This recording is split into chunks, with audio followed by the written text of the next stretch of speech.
Ma'asyiral muslimin wal muslimat, as-shaimin was-shaimat, Bapak-bapak, ibu-ibu, jamaah Masjid Al-Fida Muhammadiyah.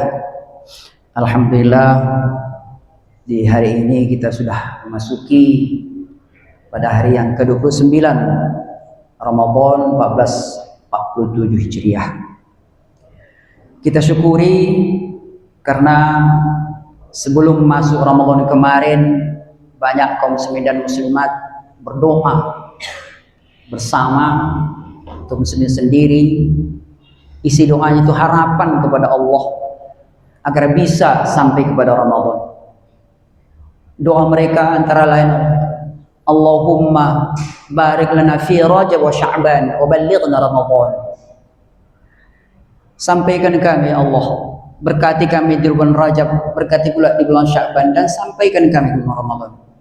Hari ini kita di penghujung bulan Ramadan, maka mari kita muhasabah dari kita masing-masing. Wahai jamaah sekalian, apakah siam dan qiyam Ramadan kita ini yang seperti kata hadis Nabi, man shoma ramadhana man qama ramadhana imanan wa ihtisaban. Apakah benar-benar sudah dengan iman dan sudah dengan penuh perhatian? Karena Rasulullah SAW dan para sahabat dalam melaksanakan siam dan qiyam Ramadan betul-betul mereka akan yakin bahwasanya perintah Allah itu memang jelas-jelas harus dilaksanakan dan untuk kebaikan kita bersama. Ihtisab, betul-betul mempertaruhkan, memperhitungkan apakah siamnya dan qiyamnya itu betul-betul makbul di sisi Allah Subhanahu wa taala.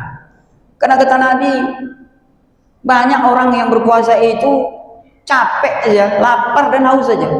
Kam min shaimin laysa lahu min siyamihi illa al-ju'i wal 'atas. Berapa banyak orang yang siam Ramadan itu hanya lapar dan haus saja. Mulutnya tak dijaganya, kemaluannya tak dijaganya, matanya syahwat mata, syahwat hidung, syahwat perut, syahwat kemaluan tak dijaga.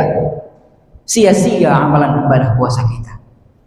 Kata Nabi, "Man lam yada' qaula zur wal 'amala bihi, falaysa lahu lillahi hajatun ay yada'a ta'amuhu wa syarabuhu." Bagi Allah tak perlu dia tinggalkan minumnya, dia tinggalkan makannya kalau dia tidak lepas dari perkataan-perkataan yang sia-sia.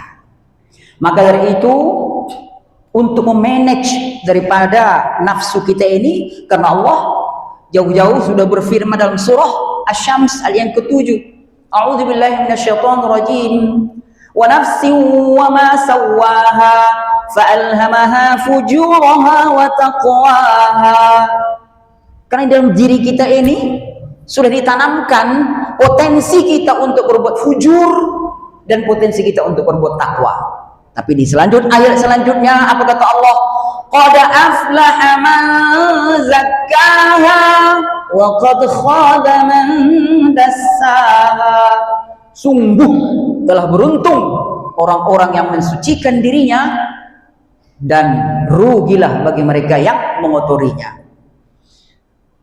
Sayang sekali waktu begitu singkat jamaah sekalian. Sebenarnya masih panjang uraian kita yang akan kita sampaikan, yakni bahasanya nafsu untuk fujur itu memang Allah tanamkan di jiwa kita. Bahkan dalam Al-Quran ada 3 nafsu yang disusun, yang diceritakan Allah, yang sudah dijadikan Allah pada diri kita masing-masing. Yang pertama, nafsul ammarah, yang harus kita manage, yang harus kita bimbing. Apa itu nafsul ammarah? Nafsu yang eksternal, yang bagian keluar, iri, dengki, hasad, pantang melihat orang bahagia, itu nafsu ammarah.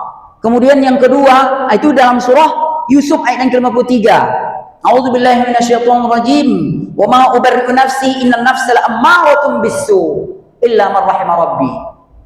Itu dalil tentang nafsul amarah. Yang kedua, Bapak Ibu sekalian, nafsul lawamah. Dalam surah Al-Qiyamah ayat yang kedua Allah bersumpah lagi, A'udzubillahi minasyaitonirrajim, la uqsimu biyaumil qiyamah wa la uqsimu bin nafsil lawamah. Lawamah ini di dalam intern, di dalam diri kita ini. Apa dia? Sedih, stres, kecewa, merasa diri bersalah, itu di dalam diri kita.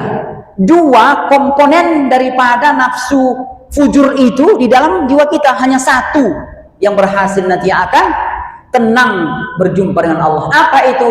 Nafsul mutmainnah.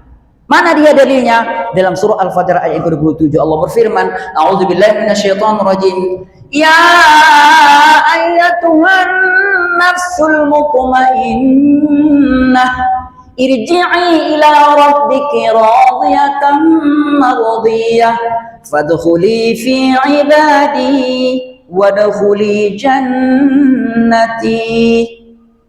Ini puncak daripada nafsu. Maka untuk itu di penghujung Ramadan ini mari muhasabah diri kita. Mudah-mudahan siam dan qiyam Ramadan kita ini betul-betul kita jaga, dan satu hari lagi mungkin atau 1,5 hari lagi mungkin Ramadan akan meninggalkan kita. Demikian tausiah singkat yang dapat kami sampaikan kali ini. Mohon maaf atas segala kekurangan dan saya berlindung kepada Allah. Astaghfirullahaladzim wa atubu ilaih. Subhanakallahumma wa bihamdika asyhadu an la ilaha illa anta astaghfiruka wa atubu ilaih. Wassalamualaikum warahmatullahi wabarakatuh.